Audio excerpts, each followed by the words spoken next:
रेस्टुरेन्टको क्षेत्रमा केही अलिकति खुकुलो गर्न खोजिएको छ। त्यो भनेको रेस्टुरेन्टबाट प्याकिङको माध्यमबाट टेक अवे सेवाको माध्यमबाट रेस्टुरेन्टको खानाहरू सेवा लिन सकिने व्यवस्था गरिएको छ। रेस्टुरेन्टमा बस्ने भिडभाड गर्ने होइन, तर प्याक्ड खाना र चाहिँ त्यसै गरी टेक अवे भनेको आफूले त्यहाँको प्याक्ड खाना घरमा लिएर जानको लागि, आफ्नो परिवारमा बसेर खानको लागि अथवा कार्यस्थलमा लिएर जानको लागि चाहिँ रेस्टुरेन्टहरूबाट खाना सङ्कलन गर्न सकिने पनि निर्णय गरिएको छ।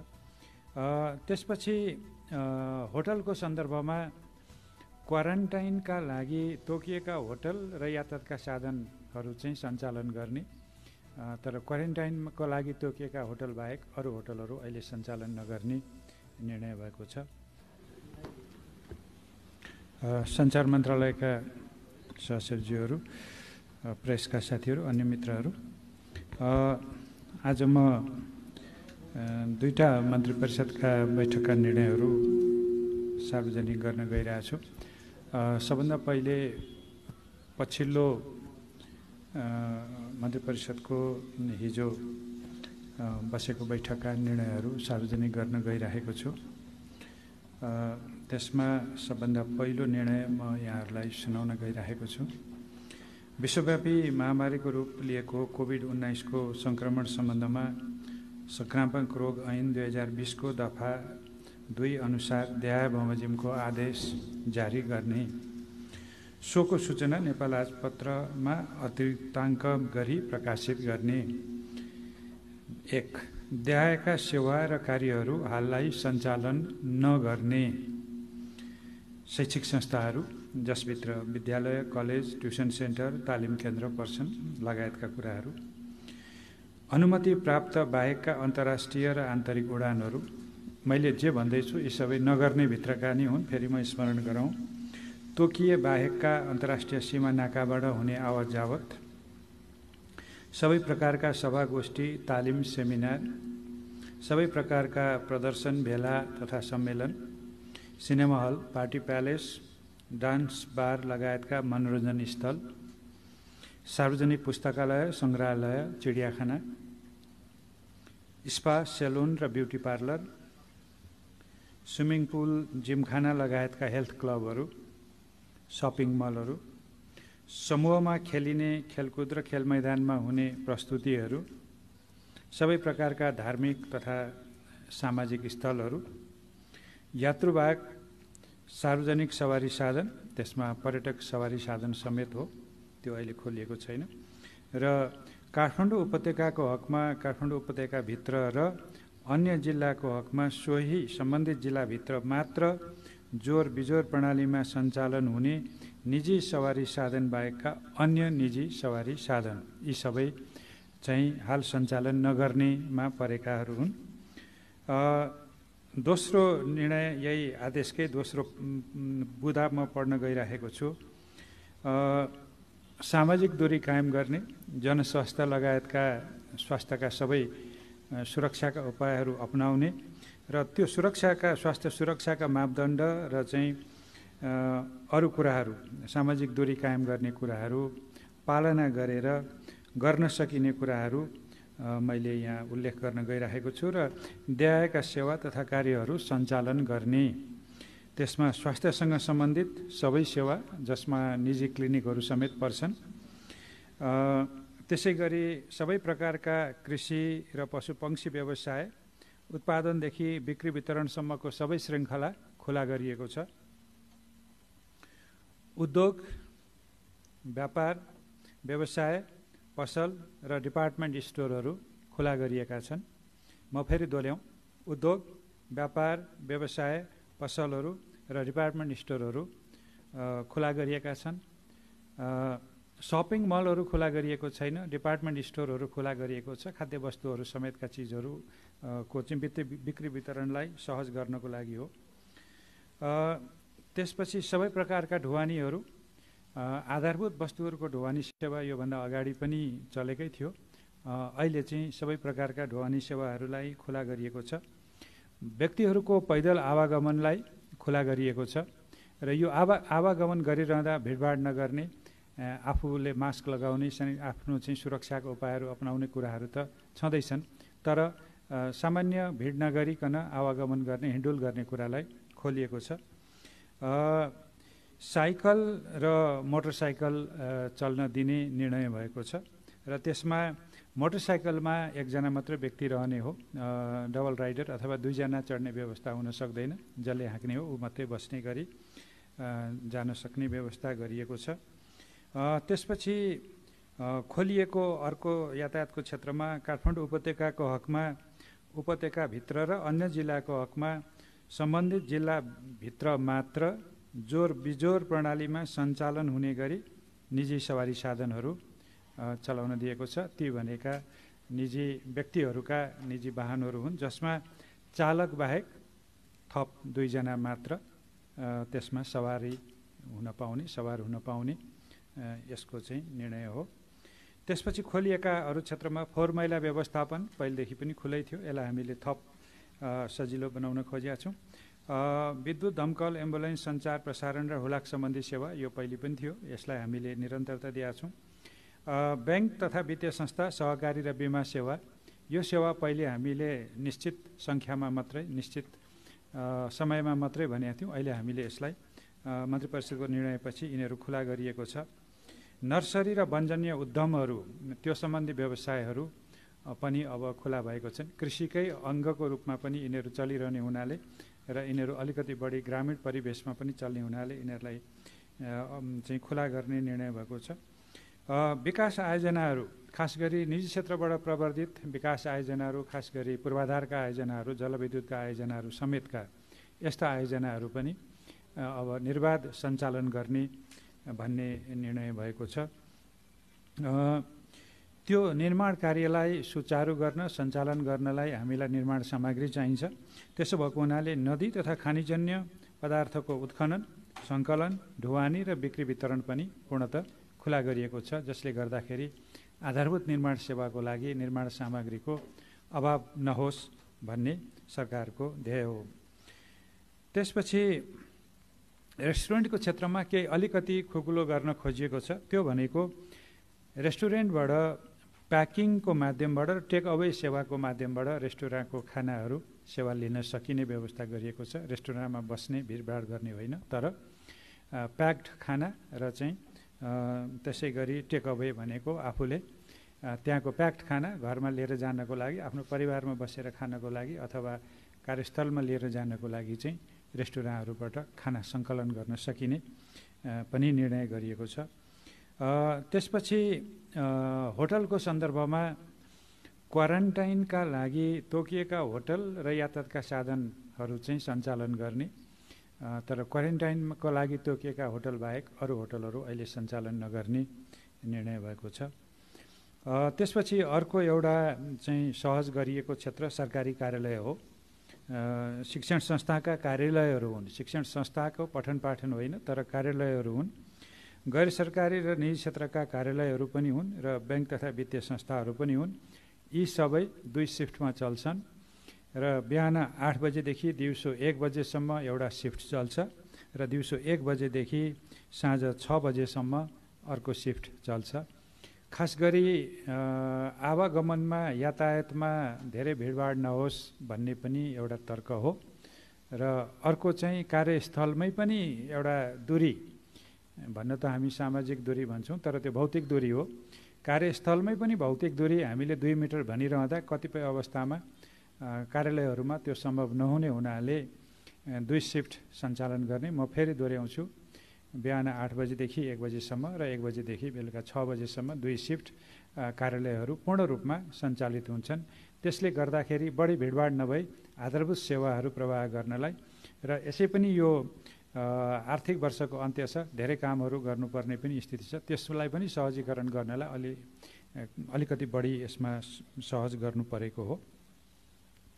त्यसपछि अर्को एउटा यससँग सम्बन्धित निर्णय पनि हो। सार्वजनिक तथा जोर बिजोर प्रणालीमा सञ्चालन हुने गरी निजी सेवा प्रदायक कार्यालयका श्रमिक र कर्मचारी ओसार पसार गर्न प्रयोग गरिने सवारी साधनहरू पनि श्रमिकको आवागमनको लागि चाहिने हुनाले त्यो खुला गरिएको छ। तर सिटको एक लहरमा एकजना मात्र यात्रु राख्ने गरी त्यो यातायात खुला गरिएको छ। कसको लागि भन्दाखेरि ती चाहिँ सार्वजनिक र जोर बिजोर प्रणालीमा सञ्चालन हुने गरी निजी सेवा प्रदायक कार्यालयकाहरूको श्रमिक र चाहिँ संस्थाहरू या उद्योगका श्रमिकहरूको लागि हो। यो त्यसरी राख्दाखेरि एउटा गाडीको सिटको एक लहरमा एकजना मात्रै र सबै यात्रुले अनिवार्य रूपमा मास्कको प्रयोग गर्ने, सेनिटाइजरको व्यवस्था गर्ने र स्वास्थ्य सुरक्षाका सबै व्यवस्था गर्ने, त्यसमा सवारी साधनलाई निसङ्क्रमित गर्ने कुराहरू पनि गर्नुपर्छ, जसले त्यो बस सेवा अथवा त्यो यातायात सेवा लिनेलाई कुनै किसिमको सङ्क्रमणको जोखिम नहोस्। यी सबै सेवा र कार्य सञ्चालन गर्दा सम्बन्धित मन्त्रालयले जनस्वास्थ्य र सुरक्षा मापदण्डका आधारमा आफ्नो कार्यक्षेत्र पर्ने विषयहरूको सम्बन्धमा आवश्यक प्रोटोकल जारी गरी लागू गर्नुपर्नेछ। यो प्रोटोकल भनेको चाहिँ के कसरी व्यवहार गर्ने हो, कुन शर्तमा काम गर्ने हो, कुन किसिमका सुरक्षाका उपायहरू अपनाउनु पर्ने हो, यो मापदण्डको कुराहरू यो प्रोटोकलमा रहन्छ। यस आदेशको क्रमसङ्ख्या 2 को खण्ड य, थ र द बमोजिमको व्यवस्था 2077 साल असार 1 गतेदेखि र अन्य व्यवस्था तत्काल प्रारम्भ भई 21 दिनसम्म कायम रहनेछ। परिस्थितिको समीक्षा एवं सङ्क्रमणको जोखिम विश्लेषणको आधारमा उल्लेखित व्यवस्थामा आवश्यक हेरफेर पनि गर्न सक्ने मन्त्री परिषदले निर्णय गरेको छ। अब म एउटा कुरो स्पष्ट गर्छु, त्यो क्रमसङ्ख्याको खण्ड य, थ र दमा चाहिँ के छ, जुन 1 गतेबाट मात्रै लागू हुन्छ।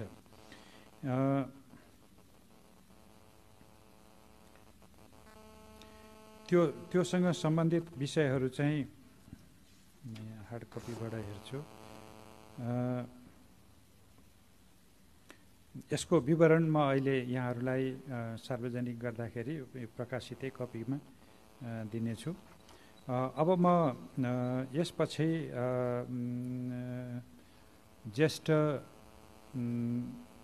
22 गते र 28 गतेका अरू निर्णयहरू, मन्त्री परिषदका निर्णयहरू यहाँहरूलाई सार्वजनिक गर्न गइरहेको छु। र खास गरी योभन्दा अघिल्लो पत्रकार सम्मेलन हामीले नियमित गर्न पाएनौँ बजेटको व्यस्तताको कारणले। त्यसो हुनाले म अहिले यो हिजोकै मन्त्री परिषदका निर्णयहरू, थप निर्णयहरू जानकारी गराउन गइरहेको छु। त्यसमा मन्त्री परिषदको प्रस्तावमा नीति अनुसन्धान प्रतिष्ठान विकास समिति आदेशलाई स्वीकृति गर्ने भन्ने निर्णय भएको छ। त्यसै गरी अर्थ मन्त्रालयको प्रस्तावमा जापान सरकारबाट सन् 2020मा छात्रवृत्तिको रूपमा प्राप्त हुने जापानी येन 365 मिलियन अथवा करिब 40 करोड रुपियाँको अनुदान स्वीकार गर्ने भन्ने निर्णय भएको छ। त्यसै गरी कानुन न्याय र संसदीय मामिला मन्त्रालयको प्रस्तावमा नेपाल न्याय सेवाको राजपत्राङ्कित विशिष्ट श्रेणीमा बढुवा नियुक्ति गरी दाय बमोजिम पदस्थापना गर्ने निर्णय भएको छ। त्यसमा अर्थ मन्त्रालयका सहसचिव श्री उदयराज सापकोटालाई बढुवा नियुक्ति गरी सत्यनिरूपण तथा मेलमिलाप आयोगको सचिव पदमा र कानुन न्याय र संसदीय मामला मन्त्रालयका सहसचिव धनराज गेवालीलाई बढुवा नियुक्ति गरी प्रधानमन्त्री तथा मन्त्री परिषदको कार्यालयको सचिव पदमा बढुवा गर्ने र पदस्थापन गर्ने निर्णय भएको छ। त्यसै गरी कानुन न्याय तथा संसदीय मामला मन्त्रालयकै प्रस्तावमा अहिले विशिष्ट श्रेणीको पदमा सत्यनिरूपण र मेलमिलाप आयोगका सचिवमा रहनुभएका श्री ऋषिराज भण्डारीलाई कानुन न्याय तथा संसदीय मामला मन्त्रालयको सचिव पदमा सरुवा गर्ने निर्णय भएको छ। गृह मन्त्रालयका केही निर्णयहरू छन्। खास गरी राष्ट्रिय मानव अधिकार आयोगको सिफारिस बमोजिम करिब 12 जना देवेन्द्र लाल कर्ण लगायत 12 जना व्यक्ति तथा परिवारलाई 14,52,000 आर्थिक सहायता क्षतिपूर्ति स्वरूप उपलब्ध गराउने निर्णय भएको छ। त्यसै गरी गृह मन्त्रालयकै प्रस्तावमा विषादीयुक्त मदिरा सेवनबाट मृत्यु भएका महोत्तरी जिल्लाका महेन्द्र चौधरी लगायतका 12 जनाको परिवारलाई प्रति मृतक 2 लाखका दरले रु 24 लाख राहत क्षतिपूर्ति उपलब्ध गराउने निर्णय भएको छ। त्यसै गरी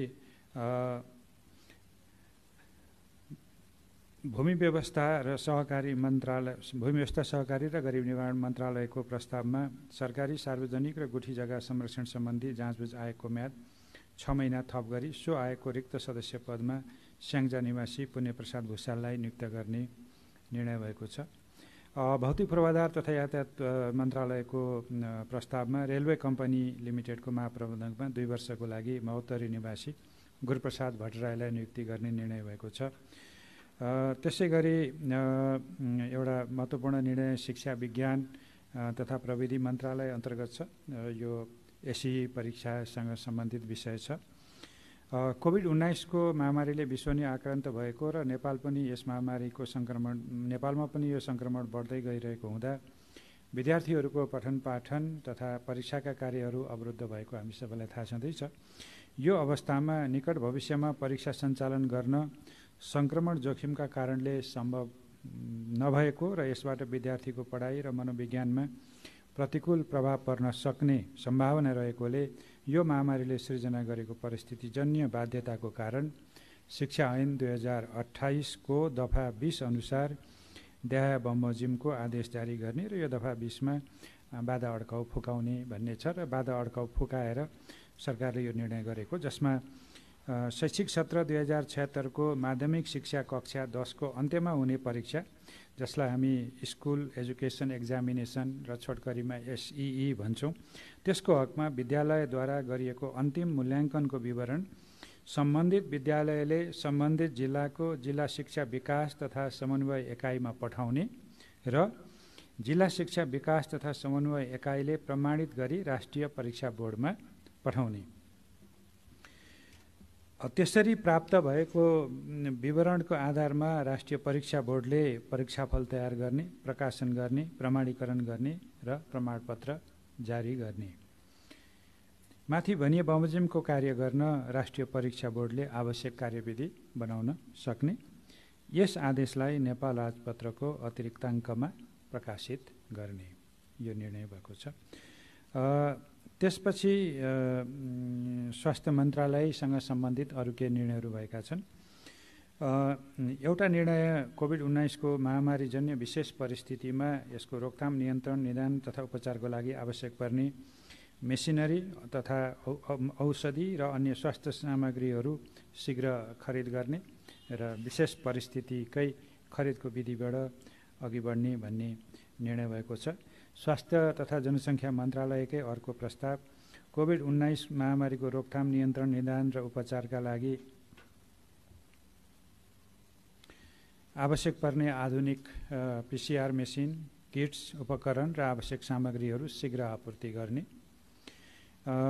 यो गरेर परीक्षणलाई व्यापक र प्रभावकारी बनाउने, देशका विभिन्न स्थानमा रहेका क्वारेन्टाइनको सामग्री र तिनीहरूको अवस्थामा सुधार गरेर सञ्चालनमा ल्याउने, आइसोलेसन सेन्टरहरूलाई थप व्यवस्थित बनाउन स्वास्थ्य तथा जनसङ्ख्या मन्त्रालयले मापदण्ड बनाई कडाइका साथ पालना गराउने, प्रदेश र स्थानीय तहलाई सक्रिय र सक्षम बनाई प्रभावकारी एवं समन्वयात्मक ढङ्गले परिचालन गर्ने।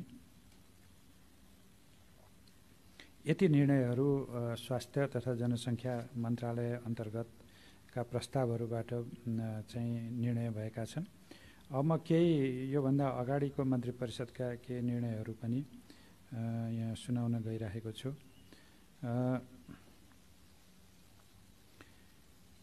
2077 साल जेठ 22 गतेको मन्त्री परिषदको बैठकका निर्णयहरू अब सुरु हुन्छन्। पहिलो अर्थ मन्त्रालयको प्रस्तावमा विश्व ब्याङ्कबाट रु 24 अर्ब बराबरको सहुलियत ऋण सहायता स्वीकार गर्ने वार्ता टोली गठन गर्ने र यो सहायता लिने प्रक्रियालाई अघि बढाउने भन्ने निर्णय भएको छ। गृह मन्त्रालयको प्रस्तावमा एउटा महत्त्वपूर्ण निर्णय भएको छ, जुन साबिक बमोजिम सामाजिक सुरक्षा भत्ता प्राप्त गरिरहेका 60 वर्ष उमेर पुरा नगरेका विधवा महिलालाई मासिक रु 2000 का दरले चालु आवको तेस्रो चौमासिक 2076 चैत्रदेखि 2077 असारसम्मका लागि हुन आउने रकम सामाजिक सुरक्षा भत्ता उपलब्ध गराउने, साबिक बमोजिम सामाजिक सुरक्षा भत्ता प्राप्त गरिरहेका अति अशक्त अपाङ्गता अथवा ख वर्गको अपाङ्गताको परिचय प्राप्त लाभग्राहीलाई मासिक रु 1600 का दरले चालु अबको तेस्रो चौमासिक 2076 चैत्रदेखि 2077 असारसम्मको लागि सामाजिक सुरक्षा भत्ता सहायता स्वरूप उपलब्ध गराउने। यो विषय चाहिँ सामाजिक सुरक्षा सम्बन्धी ऐन र नियमावलीहरूमा भएको व्यवस्थाबाट केही यो सामाजिक सुरक्षा सम्बन्धी प्रावधानहरू परिमार्जित भएका थिए र त्यो संशोधन गर्ने विधेयकलाई संशोधन गर्ने कुरा पनि अगाडि बढेको छ। तर अहिले चाहिँ उहाँहरूले प्राप्त गरिरहनु भएको जुन किसिमको सामाजिक सुरक्षा भत्ता छ त्यसलाई निरन्तरता दिनको लागि अहिले चाहिँ आर्थिक सहयोगको सहायताको रूपमा त्यसलाई अघि बढाउने र चाहिँ पछि कानुनी रूपमा नै त्यसलाई संशोधन गरेर मिलाउने गरी यो निर्णय गरेको र अब यसरी यो सम्बन्धी जति पनि एक किसिमको के भएको भन्ने दुविधा भएको थियो त्यो रहने स्थिति छैन। त्यसपछि एउटा परराष्ट्र मन्त्रालयको प्रस्तावको मा निर्णय भएको छ जुन नेपाल भारत सीमा सम्बन्धी प्रमाण सङ्कलनका लागि श्री विष्णुराज उप्रेती जो अहिले नीति अनुसन्धान प्रतिष्ठानको अध्यक्ष हुनुहुन्छ उहाँको संयोजकत्वमा एउटा 9 सदस्यीय विज्ञ समूह गठन भएको छ। त्यो विज्ञ समूहमा को हुनुहुन्छ भन्ने अहिले सर्कुलेट गर्नुहुन्छ र तपाईहरुले त्यो प्राप्त गर्न सक्नुहुनेछ। सञ्चार तथा सूचना प्रविधि मन्त्रालयको प्रस्तावमा चलचित्र विकास बोर्डको रिक्त अध्यक्ष पदमा श्री दयाराम दाहाललाई 2 वर्षको लागि नियुक्ति गर्ने निर्णय पनि भएको छ।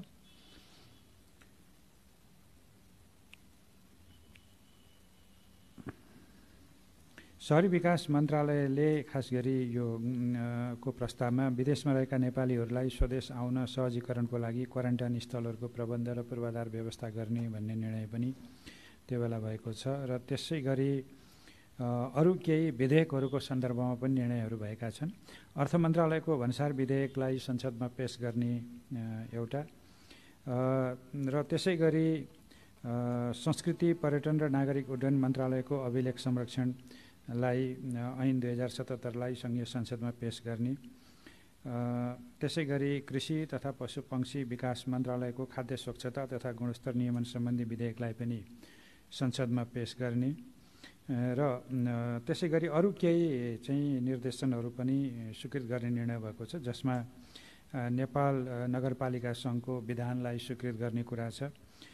त्यसै गरी कीटजन्य रोग अनुसन्धान र तालिम विकास समिति आदेशलाई स्वीकृत गर्ने पनि निर्णय भएको छ। त्यसै गरी राष्ट्रिय आयुर्वेद अनुसन्धान र तालिम विकास समिति को आदेशलाई पनि स्वीकृत गर्ने निर्णय भएको छ। त्यसै गरी सिंहदरबार वैद्यखाना विकास समिति गठन आदेश 2077 लाई पनि स्वीकृत गर्ने निर्णय भएको छ र वातावरण संरक्षण नियमावली 2077 लाई पनि स्वीकृत गर्ने निर्णय भएको छ। अझ अर्को पनि एउटा महिला शान्ति र सुरक्षा सम्बन्धी संयुक्त राष्ट्र संघ सुरक्षा परिषदको प्रस्ताव नम्बर 1325 र अन्य पूरक प्रस्तावहरूको कार्यान्वयन सम्बन्धी दोस्रो राष्ट्रिय कार्ययोजना पनि स्वीकृत गर्ने निर्णय भएको छ। यी चाहिँ ज्येष्ठ 22 गतेका मन्त्री परिषदका मुख्य निर्णयहरू हुन्। मैले यहाँहरूलाई नेपाल सरकारका 2टा मन्त्री परिषदका बैठकहरूका निर्णयहरू सार्वजनिक गरे र यो सम्बन्धी अरु चाहिँ विवरणहरू मन्त्रालयले यहाँहरूलाई उपलब्ध गराउनेछ। धन्यवाद। पर्यटन क्षेत्रसँग सम्बन्धित ताजा समाचार हेर्न हामीलाई लाइक, कमेन्ट र सब्स्क्राइब गर्न नबिर्सिनुहोला। धन्यवाद।